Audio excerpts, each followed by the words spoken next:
Okay, that's not too bad. I think I got that. Should the city get loose? Indeed, I believe so. I don't know about you all, but stealth games are some of my favorites. Sneaking around and bamboozling your enemies to avoid being detected and progressing your mission is just incredibly satisfying. Or just absolutely murking anybody in sight and throwing the bodies into the ocean where they will likely be devoured by all forms of aquatic life, leaving their family grieving and unable to pay the bills, being evicted from the home, losing their kids and reputation as they slide further down the social ladder. You made someone a widow, damn you. I mean sneaking around and making no contact with enemies is the best. Stealth in video games has been around for a long while, and thousands of games have implemented the strategy. However, most of these games aren't true stealth games. There might be a mission where you're forced to be stealthy or a mechanic that allows you to get the jump on your enemies, but the stealth itself doesn't affect how you play the game. In actuality, there aren't many stealth games that are made each year. The Hitmans, the Splinter Cells, the Metal Gears, those only come around every few years. But as much as people enjoy these games, they definitely aren't perfect, and I find a lot of times there are some inconsistencies within the genre. Good gameplay means sacrificing story and vice versa, and it's getting increasingly difficult to implement new and unique features to the games. But I do believe that there is one title that did it completely correct. From gameplay to story to visuals, everything was spot on and added to the experience. If you haven't figured it out yet, I'm talking about Viva Pinata 2! Alright, it's Dishonored. And quickly everybody, if you do enjoy this video or any of my other content, please consider subscribing as it helps me out a lot. If you want to further support me, you can take a look at my Patreon in the link in the description. And if you're interested in maybe getting a new PC, I have partnered up with Apex Gaming PCs, where I was able to create my own line of custom built PCs that you guys can actually purchase from online. With the shortages and inflation on parts, it's definitely the best route to go, and I strongly recommend Apex. Their customer service and just overall quality of parts is the best on the market. If you do end up finding something that you like, you can use code TONY to get additional 5% off, and that link will be in the description if you're interested.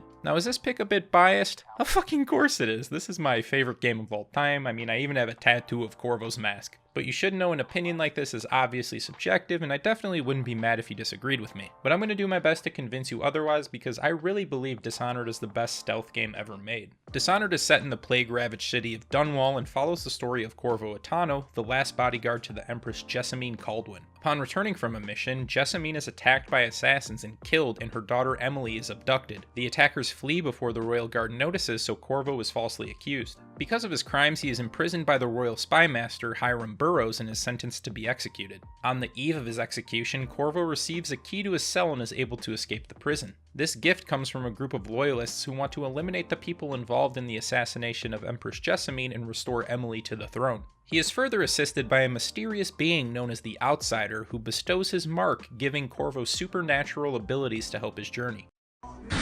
Corvo is now tasked with pursuing the members of the coup one by one to ensure that Lady Emily will sit on the throne. Our gameplay primarily involves traversing the city of Dunwall, avoiding the royal guard, these giant fucking robots, plague victims known as Weepers, and fucking rats. A fucking rat, you know, a rat infestation. I'm getting the fuck out of here. I fucking ate rats. This experience is elevated through the powers we receive from the Outsider. As you can see, we have a variety of supernatural abilities, some that cost mana and others that do not. We can also upgrade these powers from obtaining runes. The Outsider also gave us a heart.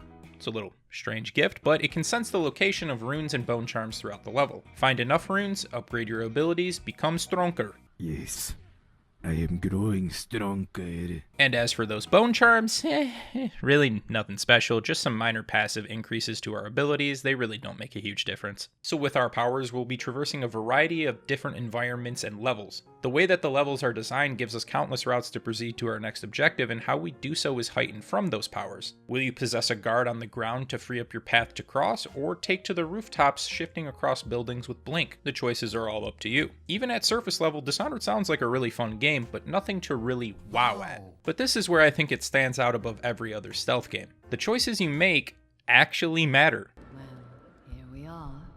What shall we do with ourselves? In most stealth games, being stealthy definitely makes things easier, but you can always start blasting. Whether you decide to be super sneaky or full gung-ho, the outcome is always the same. As long as you finish your mission objectives, you progress. Dishonored is also like this, but it isn't. Dishonored has a mechanic called Chaos. Obtaining low chaos means you opted to knock out or sneak past enemies rather than killing them. High chaos? Well, you probably murdered everything in sight. As you progress, your chaos rating affects the story and even how some characters will treat you. And when it's all said and done, you can obtain one of 3 endings. Multiple endings in a stealth game is incredibly rare. I know there are different ending options like in Hitman 3 where you choose to inject yourself instead of Edwards, or in Splinter Cell Conviction where you choose to spare Tom Reed. But to my knowledge, nothing that you do in the game gets you to these points. Regardless of how you play, you will still have both of these options at the end. But as I said, the choices that you make throughout the entirety of Dishonored affects the endings. I'd say there's a best, an okay, and bad ending based on your chaos, and let me tell you, you definitely don't want the bad ending because it fucking sucks to watch. So with that said, obviously stealth and clean hands are the best route because you'll get the best ending, but you wouldn't know that if you were playing the game for the first time. The game does hint at moments that violence isn't the optimal answer, but you are kinda left to decide on your own. And based on how the story goes, well, I wouldn't blame you for wanting to kill. We've established that Corvo was wrongly framed for the murder of the Empress and sentenced to death, but he narrowly escapes from the help of some loyalists. They are headed by Admiral Havelock, Trevor Pendleton, and Overseer Martin, who now send us on missions to eliminate some really bad people. These people were involved with the assassination of Jessamine, the kidnapping of Emily, as well as countless other crimes, so eliminating them would just be better for the world. We're set on our final mission to eliminate the Lord Regent, only to realize that the people who have been helping us are just as bad, if not worse. We are betrayed and poisoned in an attempt to take our life. A thing that I really think could have been avoided. I mean, honestly, would you trust someone named Trevor fucking Pendleton? The dude literally spells Trevor with an A. That's just red flags from the jump. Our body is then taken to the flooded district, which is just not a chill place. We then have to get our stuff back and return to Dunwell to then save Emily again, and alright, I'm stabbing someone. You see, it feels like the game is constantly against you, putting you in these awful situations and moral dilemmas. Even though you have been treated terribly, and then terribly again, would you still spare the lives of those who wronged you and the people you care for? The game does an excellent job of presenting these problems and questioning your decisions, and won't hesitate to make you feel like a piece of shit. And you, Corvo, the things you've done, you could be the worst of us. So then, with all of these negative things associated with High Chaos and Dishonored, why would anyone want to choose that route? It's quite simple. It's way more fun. I'll be the first to tell you that a High Chaos run in Dishonored is much more enjoyable than Low Chaos. But Toeknee, didn't you say this was best stealth game? We'll get to that. When looking at Low Chaos, about half of the powers benefit a stealth playstyle, but our only method of incapacitation besides choking an enemy are sleep darts. Whereas in High Chaos, you have the other powers as well as a plethora of weapons and gadgets, including a crossbow, sword, gun, grenades, spring razors, and rewire tools. And you can see, as showcased by Stealth Gamer BR, using all of these tools makes killing an incredibly enjoyable experience. Where are you? What is it? There you are. What? Firing. What's happened?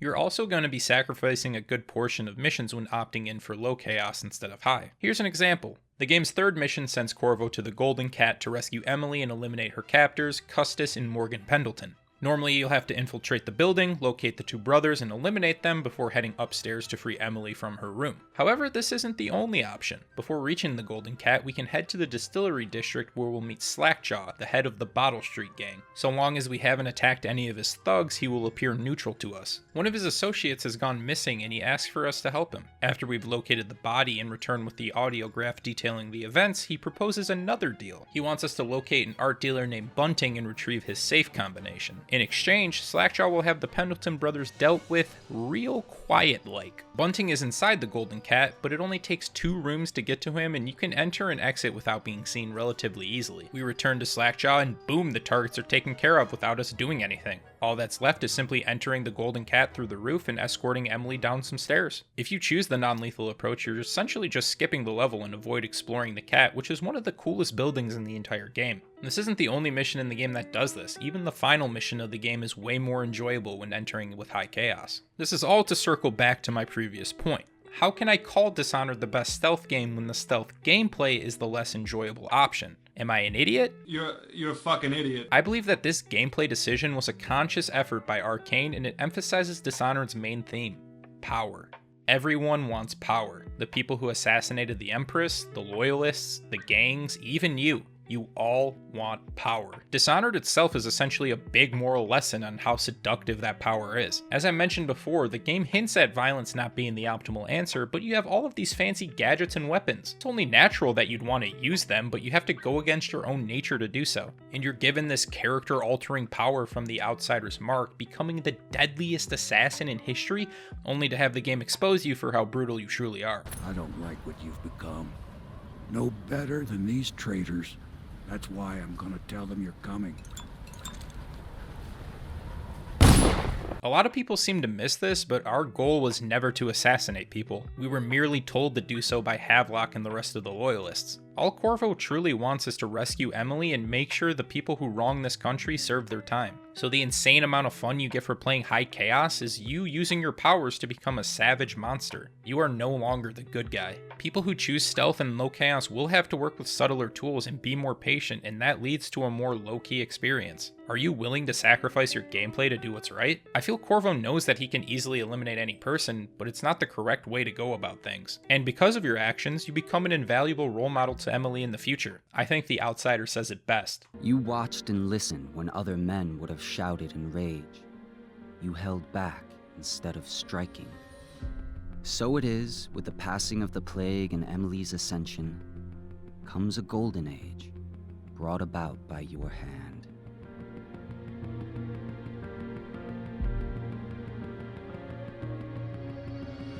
But wait! There's more!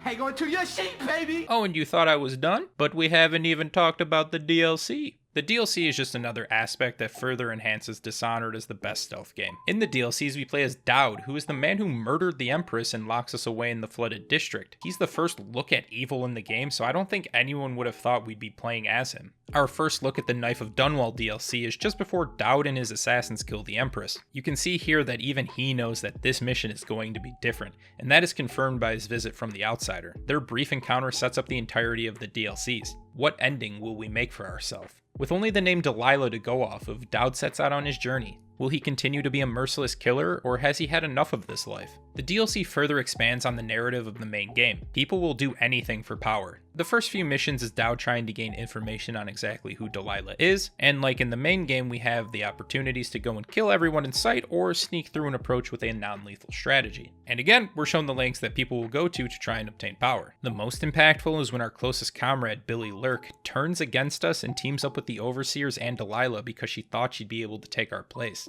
In Low Chaos, she regrets her actions and we were able to either save or execute her, which is the canon ending as Billy is the main protagonist of the Death of the Outsider game. High Chaos will call for a duel and well, I guess you can figure out how that goes. The game also doesn't stop making you feel like a piece of shit if you've chosen the killing route. I wonder what the final chapter will be. What happens to scary monsters in the end? The second DLC is called the Brigmore Witches and focuses more on the attempts of Dowd to foil Delilah's plans, where yet again we're met with difficult decisions along the way. And at the end we can either seal Delilah away in a painting or flat out kill her. The bitch, I mean the witch, was literally performing a ritual that would turn a child into her puppet, so I'd be lying if I said that I didn't want to do the stabby stab. All of our decisions from the DLC then lead to one last encounter with Corvo. He can finally end Dowd's life for the murder of his lover and kidnapping of his daughter. All the while though, Corvo has no idea the lengths that Dowd went to save Emily in the end. Dowd puts his life in Corvo's hands, and if you completed the DLC's Low Chaos, your life is spared. If not, well... Again, like the first DLC, Low Chaos is the canon choice as we see Dowd again in the Death of the Outsider, meaning Corvo spared him. I honestly believe it might be even harder to perform Low Chaos when playing as Dowd because he has even more methods at his disposal for killing. And if you want to ensure successful stealth, you'll often want to buy favors, which take away from any money you could use on upgrading your gear. Dowd is by no means a good man, and he realizes sooner or later that his actions will catch up to him. Even so, he chooses to save Emily, regardless of what happens to him, where he just as easily could have ended up on Delilah's side. I also love how both DLCs set up other games, the Knife of Dunwall setting up the Death of the Outsider, and the Brigmore Witches setting up Dishonored too. I think the story elements are the strongest part of Dishonored, my favorite being the narration of the outsider as a morally gray observer, but we obviously can't forget about the art and music. The game is incredibly beautiful and still looks amazing for a game that is almost 10 years old. It's a very steampunk watercolor style that makes each level wonderful to look at, whether it's the lively nature of the Boyle's party or the dark and desolate environment of the flooded district. Each new area shares a wonderful landscape to explore. The setting of the game, Dunwall in 1837, is actually a real-world reference to the first claimed sighting of Spring-Heeled Jack, which is an English urban legend which originated in London during the Victorian era. A quick Google search can show you that the areas do look pretty similar. The OST on the game is incredible. It's a great mix of both somber and intense tracks. Just go ahead and listen to Drunken Whaler and tell me you don't get the chills.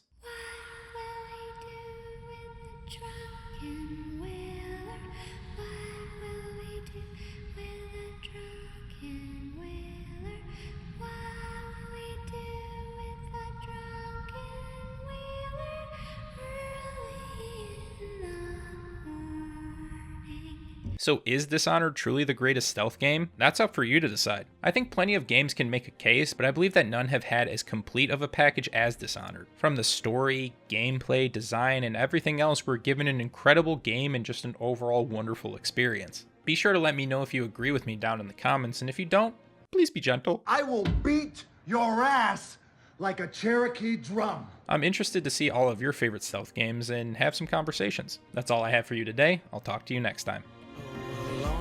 For all of the big and the small, where the taller they stand, where the harder they fall. We live for today, but we die for the next.